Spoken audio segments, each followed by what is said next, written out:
Today we start with the special senses. Aim for today's practical is study of special senses with the help of models, charts and a specimen. Requirement of special senses are model, charts and the specimen. Now the special senses, it includes the eyes, ear, nose and the tongue. Now the see, first one is the model of the eyes. In that the model of eye, they consist of the sclera, cornea, next one is the ciliary bodies, again the retina. These are the parts of the eye. These are the model of eye. Now next one is the ear. Now ear, see here is the model of ear. They consist of the three parts. First one is the outer layer, middle layer and the innermost layer. Now the next one is the tongue.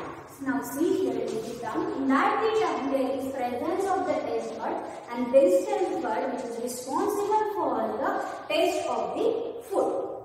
These are total of the special senses or the requirement of the special senses. Student, start with the special sense eye.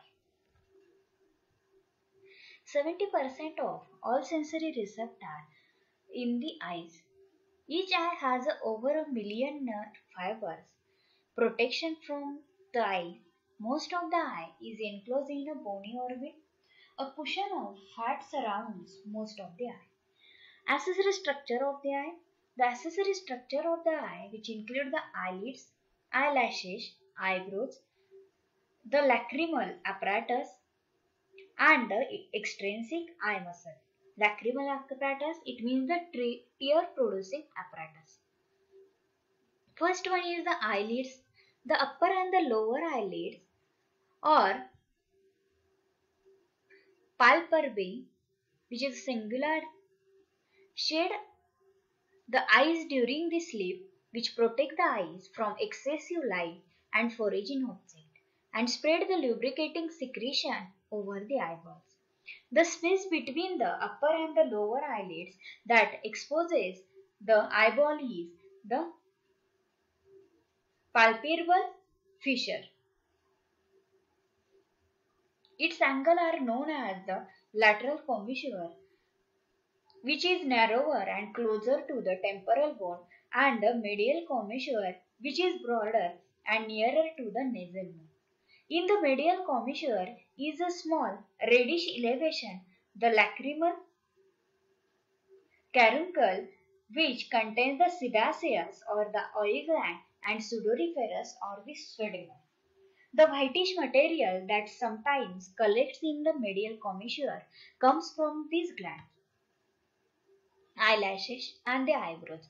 The eyelashes, which project from the border of the each eyelid, and the eyebrows, which are transversely above the upper eyelids, help to protect the eyeballs from the foraging object, perspiration and the direct rays of the sun.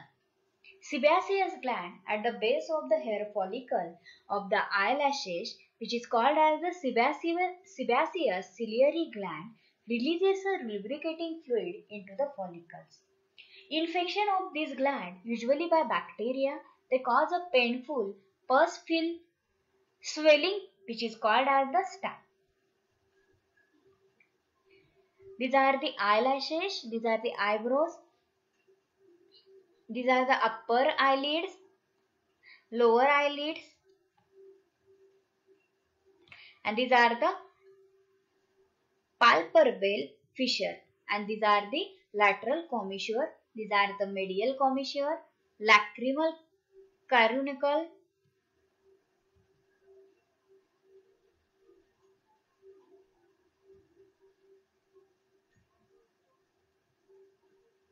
flows of the tear, in that the lacrimal gland secrete the tears into lacrimal duct, which distribute tears over surface of the eyeball. Superior or inferior lacrimal canaliculi drain tears into lacrimal sac, which drain tear into nasolacrimal duct, which drains tear into the nasal cavity. Now extrinsic eye muscle. The eyes sit in the bony depression of the skull, which is called as the orbits, and the orbit helps protect the eyes, stabilize them in the three-dimensional space, and anchor them to the muscle that produce the essential movements. The extrinsic eye muscle extend from the walls of the bony orbit to the sclera, which is a white portion of the eye, and are surrounded in the orbit by a significant quantity of the periorbital fat. These muscles are capable of moving the eye in almost any direction. Next one is the anatomy of the eyeball. The adult eyeball measures about 2.5 cm, which is a 1 inch in diameter of its total surface area. Only the anterior 1/6 is exposed. The remainder is recessed and protected by the orbit into which it fits. Anatomically, the wall of the eyeball consists of the three layers. First one is the fibrous tunic, second one is the vascular tunic, and last one is the retina, which is the inner tunic. Fibrous tunic. The fibrous tunic is the superficial layer of the eyeball and which is consist of the cornea and the sclera. Cornea is anterior and the sclera is the posterior. Next one is the cornea. It is a transparent coat that covers the color iris. Because it is cover the cornea helps to focus light onto the retina. Its outer surface consists of non-keratinized stratified squamous epithelium and the middle coat of the cornea, which is consist of collagen fiber, fibroblast, and the inner surface is simple squamous epithelium. Since the central part of the cornea receives the oxygen from the outer side air, contact lenses that are worn for long periods of the time must be permeable to permit oxygen to pass through them. Next one is the sclera. Sclera is the heart. The sclera, the white of the eye, is a layer of dense connective tissue which is made up of mostly of the collagen fiber and the fibroblast. The sclera covers the entire eyeball except the cornea. It gives shape to the eyeball, makes it more rigid, protects its inner part, and serve as a site of attachment for the extrinsic eye muscle. At the junction of the sclera and the cornea is an opening known as the scleral venous sinus. A fluid which is called as the aqueous humor, which will be described later, drains into this sinus. Next one is the vascular tunic. A vascular tunic or the uvea is the middle layer of the eyeball and which is composed of the three parts: choroid, ciliary body, and the iris. Choroid. This choroid is a highly vascular choroid which is the posterior portion of the vascular tunic, lines most of the internal surface of the sclera, and its numerous blood vessels provides the nutrients to the posterior surface of the retina. The choroid also contains melanocyte that produces the pigment of the melanin, which cause this layer to appear the dark brown in color. Melanin in the choroid absorbs the stray light rays, which prevent the reflection and scattering of the light within the eyeball. As a result, the image cast on the retina by the cornea and lens remains sharp and clear. Next is the ciliary body. In the anterior portion of the vascular tunic, the choroid becomes the ciliary body. It extends from the ora serrata, the jag anterior margin of the retina, to a point just posterior to the junction of the sclera and the cornea. Like the choroid, the ciliary body appears dark in color because it contains the melanin producing melanocyte. In addition, the ciliary body consists of the ciliary process and the ciliary muscle. The ciliary process are the protrusion or the folds on the internal surface of the ciliary body. The ciliary muscle is a circular band of smooth muscle Contraction or relaxation of the ciliary muscle changes the tightness of the zonular fibers, which alters the shape of the lens, adapting it for near or the far the region. Next one is the iris. The iris or the rainbow, the color portion of the eyes, is shaped like a flattened donut. It is surrounded between the cornea and the lens and is attached at its outer margin to the ciliary process. It consists of melanocyte and circular and the radial smooth muscle fibers. The amount of the melanin in the iris determines the eye color. The eyes appear brown to black when its iris contains a large amount of melanin, blue when its melanin concentration is very low, and green when its melanin concentration is moderate. Next one is the pupil. A principal function of the iris is to regulate the amount of light entering the eyeball through the pupil. Pupil, which is a little person, because this is where you see a reflection of yourself when looking into someone's eyes. The hole in the center of the iris. The pupil appears black because as you look through the lens, you see the heavily pigmented back of the eyes, which is a choroid and the retina.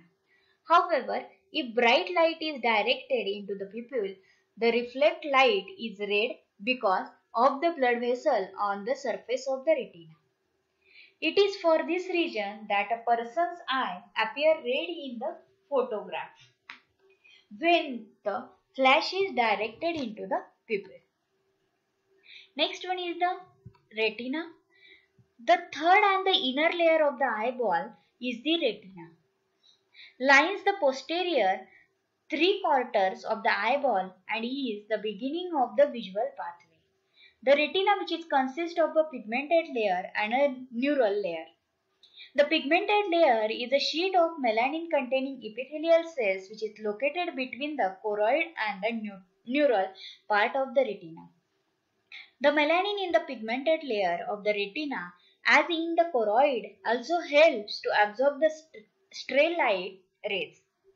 The neural or the sensory layer of the retina is multi-layered outgrowth of the brain that process visual data extensively before sending nerve impulses into the axon that form the optic nerve. Three distinct layers of the retinal neurons, which is a photoreceptor layer, the bipolar cell layer, and the ganglionic cell layer, are separated by the two zones, the outer and the inner synaptic layers, where the synaptic contacts are made. The photoreceptor are the specialized cell in the photoreceptor layer that begin in the process by which light rays are ultimately converted to the nerve impulses. There are the two types of the photoreceptor, rods and the cones. Each retina has about 6 millions of the cones and 120 millions of the rods.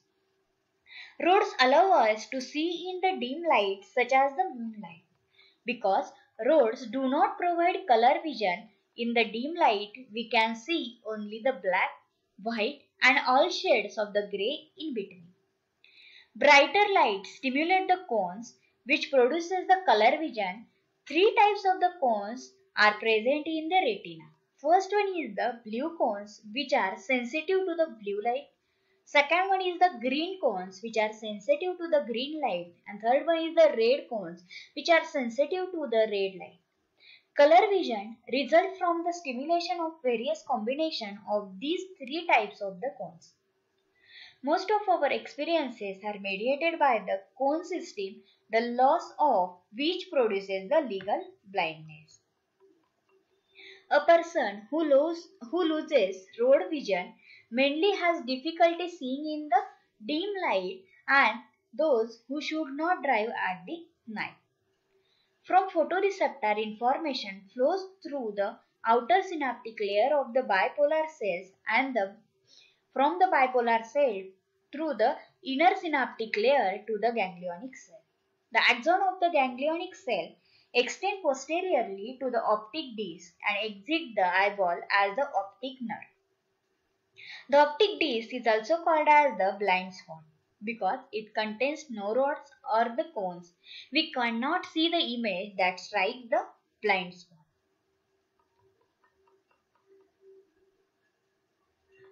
These are the photoreceptor, outer synaptic layer, bipolar layer, inner layer, and the ganglionic layer.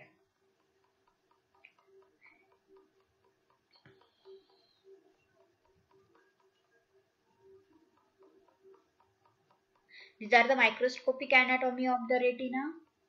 Next one is the lens. Behind the pupil and the iris, within the cavity of the eyeball, is the lens. Within the cell of the lens, proteins, which is called as the crystallines, arranged like the layers of an onion, make up the refractive media of the lens, which normally is perfectly transparent and lacks blood vessel. It is enclosed by a clear connective tissue capsule and held in position by encircling zonular fiber which attach to the ciliary process. The lens helps to focus image on the retina to facilitate the clear vision. Now next one is the interior of the eyeball. The lens divided into the anterior of the eyeball into the two cavities, the anterior and the vitreous cavity. Anterior cavity, the space anterior to the lens, which is consist of the two chamber. The anterior chamber lies between the cornea and the iris.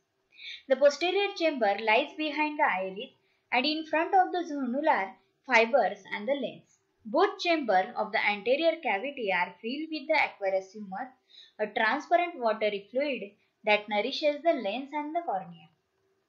Aqueous humor continually filter out of blood capillaries in the ciliary process of the ciliary body and enters the posterior chamber. It then flows forward between the iris and the lens through the pupil and into the anterior chamber. From the anterior chamber, aqueous humor drains into the scleral venous sinus and then into the blood. Normally, this aqueous humor is completely replaced about every 90 minutes. The larger posterior cavity of the eyeball is the vitreous chamber which lies between the lens and the retina. Within the vitreous chamber is the vitreous body, which is a transparent jelly-like substance that holds the retina flushes against the choroid, given the retina an even surface for the reception of a clear image. It occupies about 4/5 of the eyeball. Unlike the aqueous humor, the vitreous body does not undergo the constant replacement. It is formed during the embryonic life and consists of mostly water plus collagen fibers. The vitreous body also contains the phagocytic cells that remove the debris, keeping this part of the eye clear for the unobstructed vision. These are the summary of the structure of the eyeball. They contain the fiber tunica, in that the cornea and the sclera, vasculare tunica, iris, ciliary body and the choroid, retina, lens, anterior cavity and the vitreous chamber. These are the structure of the eye. They contain the cornea, pupil, iris, lens, retina, choroid, sclera,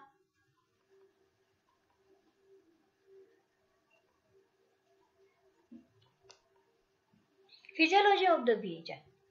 Physiological events of the vision, which is consist of the following parts. First one is a refraction of light entering the eye. Second one is focusing of image onto the retina by accommodation of the lens.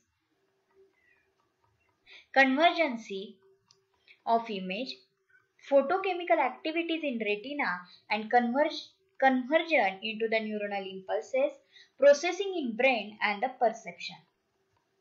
First one is the Refraction of light entering the eye. Light waves travel parallel to each other, but they bend when passes from one medium to the another medium.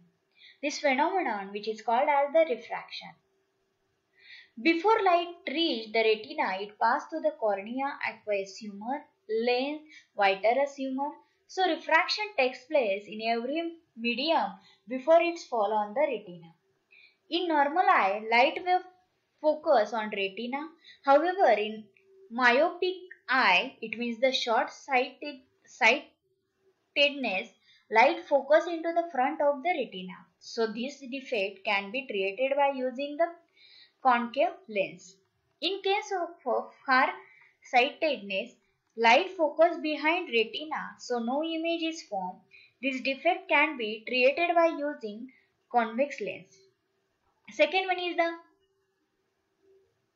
accommodation of lens to the focus image. The accommodation is a reflex process to bring light rays from object into the perfect focus on retina by adjusting the lens. When an object lying less than 6 meters away is viewed, image form behind the retina. But due to the accommodation of the lens, image form in retina and we can see the object. For the accommodation, to view closer object, ciliary muscle contract and lens become thick, which cause the focus on the closer object. Similarly, when the distance object is viewed, ciliary muscle get relaxed, so the tension of the ligament get greater, which pull the lens and lens become thinner, due to which image form on retina. The normal eye is able to accommodate light from object about 25 cm to the infinity. Focus on the nearer object, in that the ciliary muscle get contract. The ciliary body pull forward and the inward. Tension on the suspensory ligament of the lens get reduces. Lens become thicker and round due to the elasticity. Possible to focus near the object. Now focus on the distance object. Ciliary muscle get relaxed. Ciliary body return to its normal resting state. Tension on the suspensory ligament of the lens increases and lens become thinner and the flat. Again the possible to the focus distance with object. These are the for distance of the object and these are the nearer to the object.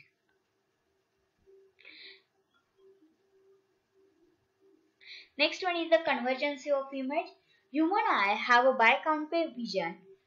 It means although we have two eyes, we perceive single image. In biconcave vision, two-eye ball turns slightly inward to focus a close object so that both the image falls on corresponding points on retina at the same time. This phenomenon is called as the convergence. Fourth one is the photochemical activities in the retina and conversion into the neuronal impulses. In that first one is the photochemical activity in the rods. Each eye contains 125 millions of the rods which are located in the neuroretina. The rods contains light sensitive pigment rhodopsin, and this rhodopsin is a molecule formed by the combination of a protein scotopsin and a light sensitive small molecule which is the retina. The retinal is a carotenoid molecule and is derived from a vitamin A, which is retinol. This retinal exists in the two isomeric form, cis and the trans, according to light condition. The extracellular fluid surrounding rod cells, which contains the high concentration of sodium ion and low concentration of the potassium ions, while concentration of sodium is low and potassium is high inside the rod cells. The concentration is maintained by the sodium and the potassium pump. In resting phase, potassium tends to move outside the rod cells, creating the slightly negative charges inside the cell. When light is fall on the rod cells, it is absorbed by rhodopsin and it breaks into the scotopsin and 11-cis retinal, and this process is known as the bleaching. This 11-cis retinal absorb the photon of light and change into all transretinal which in turn activates the scotopsin into the enzyme. This reaction produces large amount of transducin which activates another enzyme which is a phosphodiesterase. This phosphodiesterase hydroxylase cyclic AMP which causes to increase the flow of the sodium ion inside the rod cell. This causes increase the negative charges inside the cell, creating the hyperpolarized state. And this hyperpolarized rod cell transmit the neuronal signal to the bipolar cells. And this bipolar cell, emersing cell and the ganglionic cell process the neuronal signal and generate action potential to transmit to the brain via the optic nerve. In that the rhodopsin absorb the light, they cutting a G protein transduction to exchange the GDP with the GTP. And the activated transduction subunit splits away and they activate the PDE or the phosphodiesterase.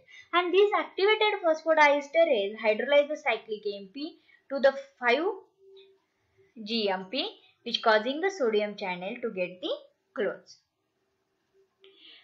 Next one is the photochemical activities in the cones. Each eye which contains the 7 millions of the cone cells, the neuronal activity in the cone cell is similar to that of the rod cell, but there are 3 different types of the cone cells and each cone cell contains the different photopigment and are sensitive to the red, green and the blue color. Like the rod, cone cell contain iodopsin are the photopigment which is composed of 11-cis retinal and the photopsin. The perception of color depends upon which cone are stimulated. The final perceived color is combined of all 3 types of the cone cell which is stimulated depending upon the level of the stimulation. The proper mix of all 3 color produces the perception of white and absence of all color produces the perception of the black. Fifth one is the processing of image in brain and the perception. All visual information originates in the retina due to the stimulation of the rod and the cones are conveyed to the brain. The retina contains the 5 types of the cell and they are interconnected by the synapses. These cells are the photoreceptor cells which is a bipolar cell, ganglionic cell, horizontal cell and the amaranic cells. The photoreceptor cell, bipolar cell and the ganglionic cell transmit the impulses directly from the retina to the brain. And the nerve fiber of the ganglion cell from both the eyes carries the impulses along the 2 optic nerves. The optic nerve meets at the optic chiasma where fibers from the nasal half of each retina cross over but fibers from temporal half of each retina do not cross over. The optic nerve after the crossing the chiasma which is called as the optic tract. And each optic tract continues posteriorly until it synapses with the neuron in the thalamus which is called as the lateral geniculate body which project to the primary visual cortex in occipital lobe of cerebrum and image is perceived.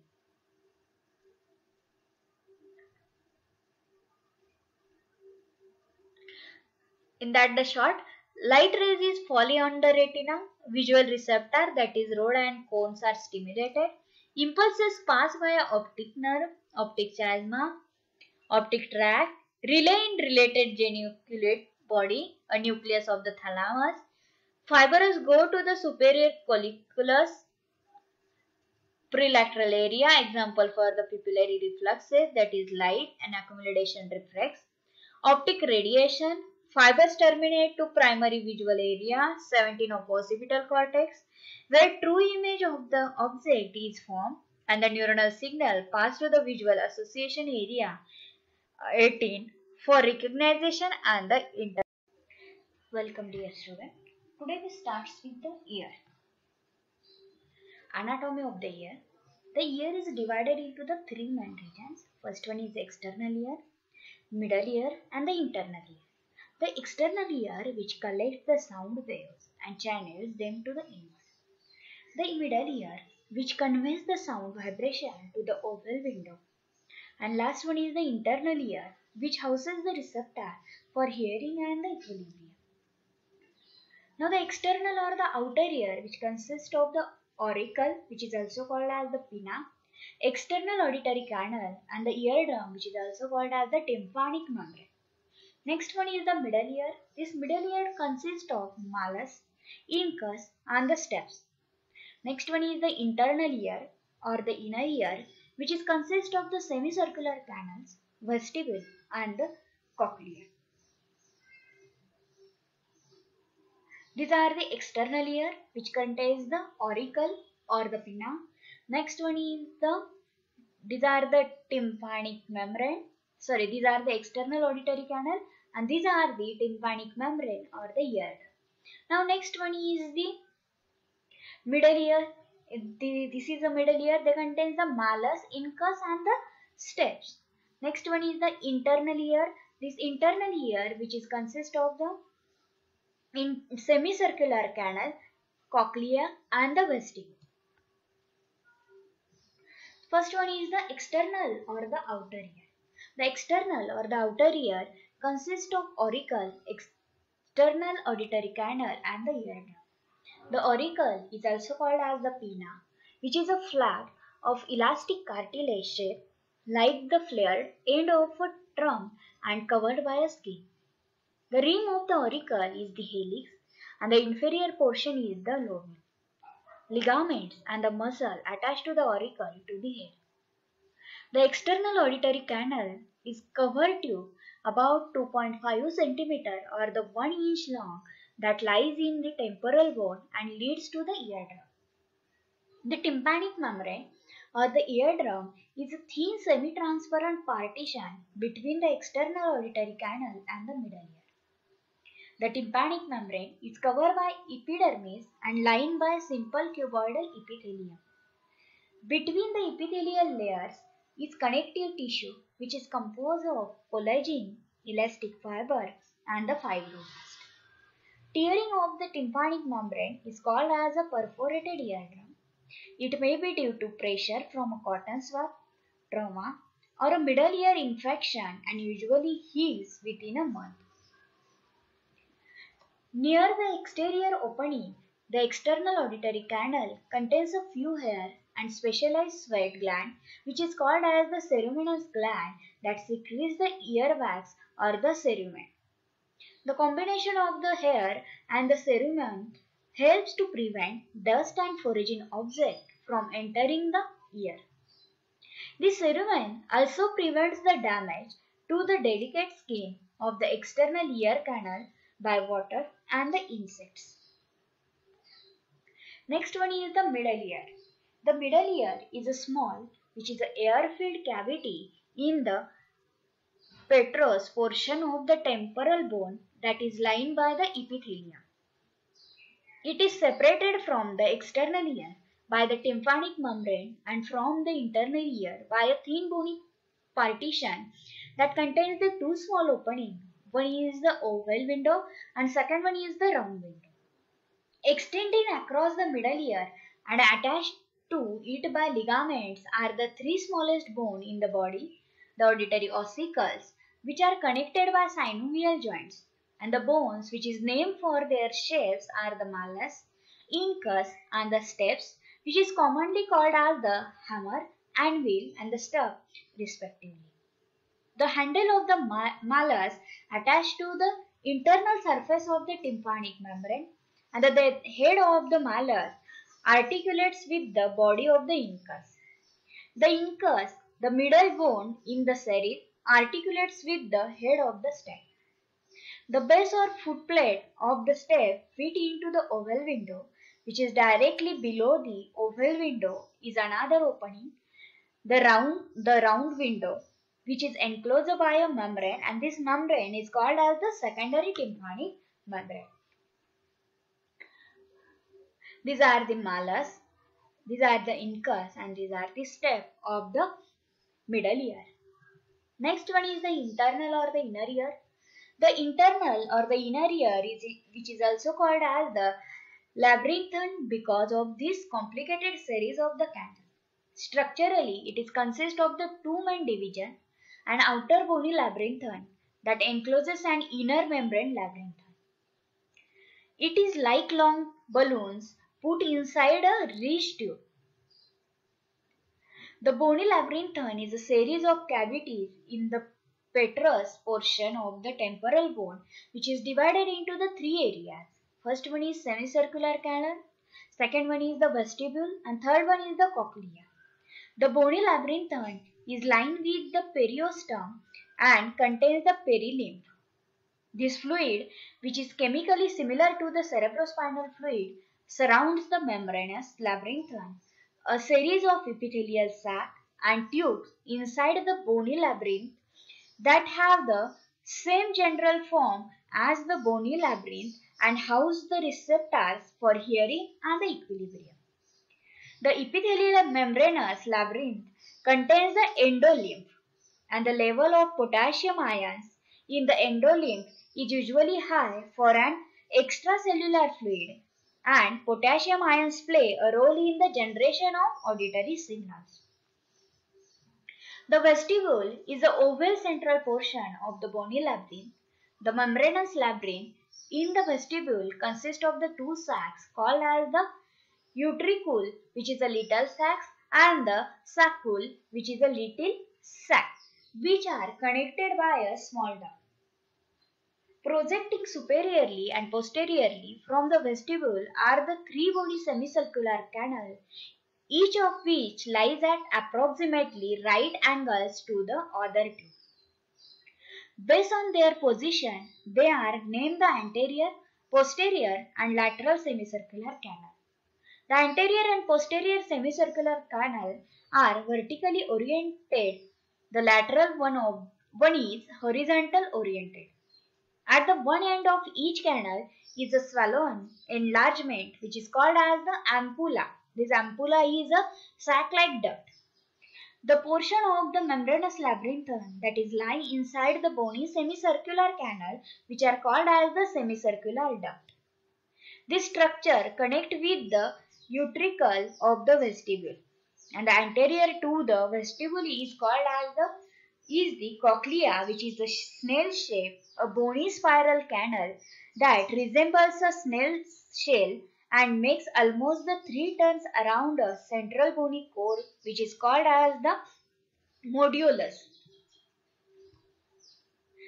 Section through the cochlea reveal that it is divided into the 3 canals: cochlear duct, scala vestibuli, and the scala tympani. The cochlear duct or the scala media is a continuation of the membranous labyrinthine into the cochlea, and it is filled with the endolymph. The channel above the cochlear duct is the scala vestibula, which ends at the oval end, and the channel below is the scala tympania, which ends at the round window. Both the scala vestibula and the scala tympani are the part of the bony labyrinth of the cochlea. Therefore, these chambers are filled with the perilymph. Components of the internal ear. They contain the bony labyrinth, membranous labyrinth, ampulla of the semicircular canal, cochlea, cochlear duct, oval window, saccula, vestibule.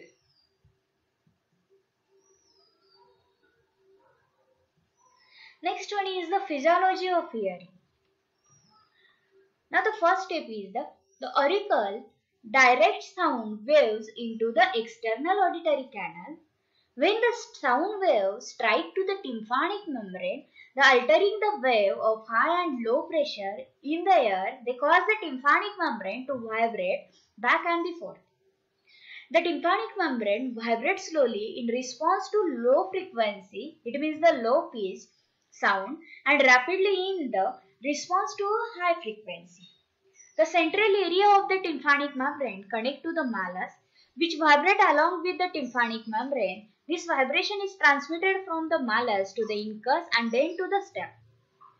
As the step moves back and forth, its oval-shaped footplate, which is attached via a ligament to a circumference of the oval window, which vibrates in the oval window. After that, the vibration at the oval window are about 20 times more vigorous than those of the tympanic membrane, because the auditory ossicles efficiently transmit small vibrations spread over a large surface area into a large vibration at a small surface. Fifth is the movement of the steps at the oval window set up the fluid pressure wave in the perilymph of the cochlea. As the oval window bulges inward, it pushes on the perilymph of the scala vestibula. Pressure waves are transmitted from the scala vestibula to the scala tympani and eventually to the round window, causing it to the bulge outward into the middle ear. The pressure waves travel through the perilymph of the scala vestibula, then the vestibular membrane, and move into the endolymph inside the cochlear duct. The pressure waves in the endolymph cause the basilar membrane to vibrate, which moves the hair cell of the spiral organ against the tectorial membrane, and this leads to the bending of the stereocilia and ultimately to the generation of the nerve impulses in the first order neuron in cochlear nerve fibers.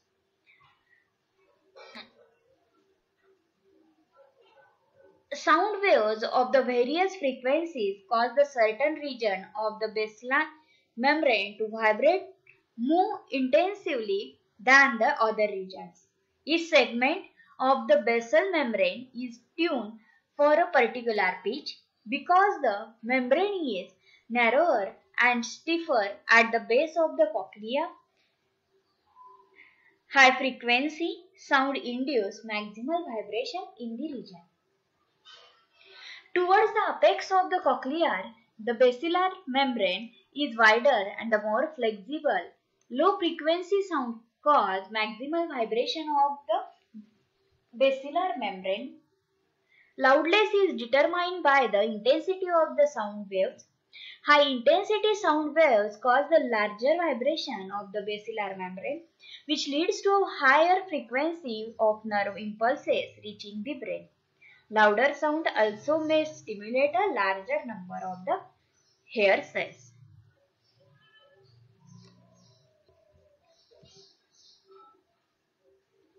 Now these are the first. Sound is passed to the outer ear, next to the middle ear, and last to the inner ear. In the external ear, they pass from the tympanic membrane and they activate the or forth and back to the malleus, incus and step, and they pass to the inner ear. Or the following events are involved in the hearing. Then first one is the auricle direct sound wave into the external auditory canal. When sound waves strike the tympanic membrane, they altering the high and low frequency. Third one is central area of the eardrum connects to the malleus, which starts the vibration. After the vibration of the malleus to the incus to the step. Next one is the steps moves forth and back and pushes the membrane. And the movement of the oval window set up the fluid pressure. Last one is the pressure waves are transmitted from the scala vestibula to the scala tympani. As the pressure wave deform the wall of the scala vestibula and the scala tympani, the pressure wave in the endolymph cause the basilar membrane to get vibrate. And next is sense of taste. Now the sense of taste or gustation is closely linked to the sense of smell and the like smell. Also involve stimulation of chemoreceptor by the dissolved chemical. The taste bud contains chemoreceptor, which is a sensory receptor that are found in the papilla of the tongue and widely distributed in epithelia of the tongue. They consist of small sensory nerve ending of the glossopharyngeal, facial and the vagus nerve, which is the cranial nerve. Some of the cells have hair-like cilia on their free border projection towards tiny pores in the epithelium. The sensory receptors are highly sensitive and stimulated by a very small amount of chemical that enter the pores, dissolve in saline. Nerve impulses are generated and conducted along the glossopharyngeal, facial, and vagus nerve before synapsing in the medulla and the thalamus. Their final destination is the test area in the parietal lobe of the cerebral cortex where taste is perceived. Now see, here is the diagram of first one is the section of papilla, next one is the taste bud, and next one is the color scanning electron microscope of the taste bud. Now physiology of taste, in that four fundamental sensations of taste have been described. First one is sweet, sour, bitter and the sour. However, others have also been suggested including metallic, umami. However, perception varies widely and many tastes cannot be easily classified.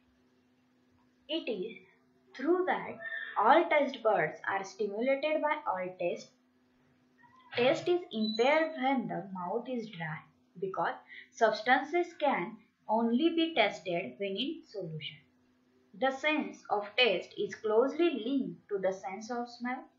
For example, when one has a cold, it is common for food to taste bland and unappealing. In addition, taste triggers salivation and the secretion of the gastric juice. The sense of taste also has a protective function. Example, when foul tasting food is eaten, reflexing gambling or vomiting may be induced. Now next one is sense of smell. The sense of smell or olfaction originate in the nasal cavity, which also act as the passageway for the respiration. Now olfactory nerves are the first cranial nerve. These are the sensory nerve of smell. They originate as chemoreceptors in the mucous membrane of the roof of the nasal cavity above the superior nasal notch. On each side of the nasal septum, nerve fiber pass through the cibriform plate of the ethmoid bone to the olfactory bulb where interconnections and the synapses occur. From the bulb, bundle of nerve fiber from the olfactory tract which passes backward to the olfactory area in the temporal lobe of the cerebral cortex in each hemisphere where the impulses are interpreted and the odor is perceived. Now see, here is the diagram of the sense of the smell, olfactory structure. Now physiology of smell. The human sense of smell is less acute than in the other animals. Many animals secrete odorous chemicals which is called as the pheromones, which plays an important role in chemical communication in, for example, territorial behavior, mating and the bonding of mothers and their newborn. The role of pheromones in human communication is unknown. All the odorous materials give off volatile molecules which are carried into the nose with inhaler and even very low concentration. When dissolved in mucus, stimulated the olfactory chemoreceptors. The air entering the nose is get warm and convecting current carries eddies of inspired air to the roof of the nasal cavity. Sniffing concentrates volatile molecules in the roof of the nose. This increases the number of olfactory receptors stimulated and thus perception of the smell. The sense of smell and the sense of taste are closely related to the sense of smell may affect the appetite. If the odors are pleasant, the appetite may improve and vice versa. When accompanied by the sight of food, an appetizing smell increase the salivation and stimulate the digestive system. The sense of smell and the sense of taste are closely related. The sense of smell may create powerful and long-lasting memories, especially for the distinctive odor, example house-metal smell, favorite or least liked. Inflammation of the nasal mucosa prevent odorous substances from reaching the olfactory area of the nose, causing loss of the sense of smell, which is the anosmia. Now the usual cause is a cold. Adaptation. When an individual is continuously exposed to an odor, perception of the odor decreases and cases within a few minutes. This loss of perception affects only the specific odor. Now these are up to the special senses of the eye, ear, nose and the tongue. Now result of the practical is the special senses with the help of model, chart and specimen was studied. Next one is the question bank. Here is the question with answers. Thank you.